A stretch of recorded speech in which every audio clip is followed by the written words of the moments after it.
Ada satu anak muda di Yaman, kisah nyata terjadi. Dia hafal Quran dan waktu itu umurnya mencapai 23 tahun. Dan ini kisah sempat menghebohkan Timur Tengah. Ini tentang masalah dahsyatnya doa. Pada saat itu ikhwas sekalian dan akhwat, dia bilang sama orang tuanya, sama ayahnya, ayah, saya kayaknya merasa ingin menikah. Ayahnya ini setiap kali dia minta nikah pasti dibatalkan. Kata ayahnya, siapa yang mau menikah dengan kamu nak? Kamu buta, kamu gak bisa melihat, kamu sendiri harus diurus oleh orang lain. Belum tentu ada perempuan yang mau sama kamu. Nantilah gitu. Selalu begitu. Dia bilang lagi, sama lagi dipatahkan sama orang tuanya. Sampai akhirnya satu waktu dia putus asa, dia bilang, ya Allah, dia berdoa, ya Allah, tunjukkanlah kepada ayahku kalau aku ini layak menikah. Dan dia selama sebulan, perhatikan ya, ada kasus ini, dia berdoa sebulan, bukan berdoa sehari, 2 hari, 3 hari. Dia berdoa sebulan, yang dia minta sama Allah, Pak, ya Allah kasih saya seorang istri yang cantik, kaya, pintar. Semua dia minta nih, tiga-tiganya, gitu kan. Pokoknya cantik, kaya, pintar, gitu kan. Dia berdoa sebulan, terus dia berdoa sebulan.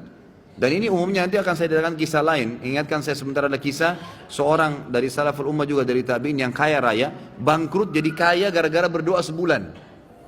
Memang ada batas waktu seperti itu ya. Kadang-kadang kena tergantung bobot permintaan. Maka dia berdoa sebulan. Subhanallah, di malam yang ke-20, di malam yang ke-30 dari doanya, setiap malam dia berdoa di tahajud, artinya pas hari 29 dia berdoa. Karena memang Nabi SAW menekankan 1 bulan itu 29 hari, gitu kan? Makanya Hijriah kebanyakan 29 hari. Maka dia mimpi, ada suara yang dia dengar dalam mimpinya, wahai fulan, Allah telah ijabah doamu, dan jodohmu adalah si fulana, disebut namanya, tapi dalam kisah ini tidak disebut namanya.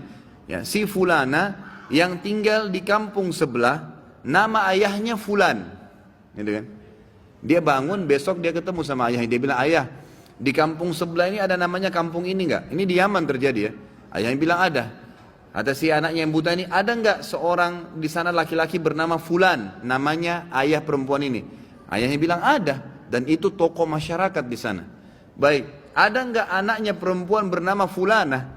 Kata ayahnya ada. Kata si buta ini, lamarin buat saya. Kata ayahnya, ini kau sudah gila. Sedangkan minta orang yang biasa saja belum tentu diterima, apalagi minta anak pejabat kaya, dan itu terkenal cantik, terkenal kisahnya banyak nolak laki-laki. Orang antri di rumahnya ngelamar. Ya biasa orang punya kelebihan biasa begitu kan. Baik, intinya adalah dia bilang, ayah tapi saya mimpi. Dia ceritain mimpinya. Waktu dia ceritain mimpinya, ayahnya juga tersentuh. Tapi ayahnya bilang, baiklah kita ke sana, tapi ini mempertaruhkan nama keluarga. Bisa diterima bisa tidak, gitu kan. Pergi ke sana. Tiba di kampung sebelah, ringkas cerita, ngobrol lah, disambut oleh tuan rumahnya, lalu ngobrol-ngobrol secara umum, kami dari sini, terakhir menyampaikan hajatnya, ini anak saya, orangnya buta, tapi dia hafal Quran, orang yang soleh tinggal di rumah tapi tidak ada pekerjaan gitu, dan dia meminta terus terang kepada saya, agar melamar anak anda. Tahu apa yang terjadi ikhwah? Ayahnya perempuan, tanpa nanya banyak kepada anak laki-laki, mengatakan saya terima lamarannya. Ditanya sama ayahnya si laki-laki ini, sama si laki-laki juga, ayahnya terutama yang tanya, kok kenapa anda langsung menerima, belum tanya anak saya, belum tanya kegiatan sehari-harinya apa? Nah, kata ayahnya ini, yang calon mertuanya, saya tadi malam mimpi mendengarkan suara bahwasanya besok akan datang seseorang bernama fulan dari kampung sebelah, buta matanya, hafal Quran, terima lamarannya. Mimpi nih, kan itu. Tapi sebulan berdoa, antum baru 2 minggu sudah kempes, gitu. Makanya nggak dapat, gitu kan. Kemudian kata ayahnya, saya terima lamarannya, tapi saya belum bicara sama anak perempuan saya. Ini luar biasa kisahnya. Dia bilang, saya tanya dulu anak perempuan saya, kalau dia terima alhamdulillah, kalau enggak berarti tidak. Saya mohon maaf. Dia masuk ke dalam bicara sama anaknya. Ini cerita ayah perempuan bicara sama anak perempuannya. Dia bilang, nah ada orang dari kampung sebelah, orang baik, dipuji-puji dulu. Ini hafal Quran tapi buta matanya, ingin melamar kamu nak, namanya si fulan. Kaget si ayahnya perempuan, satu perempuan bilang, saya terima lamarannya ayah.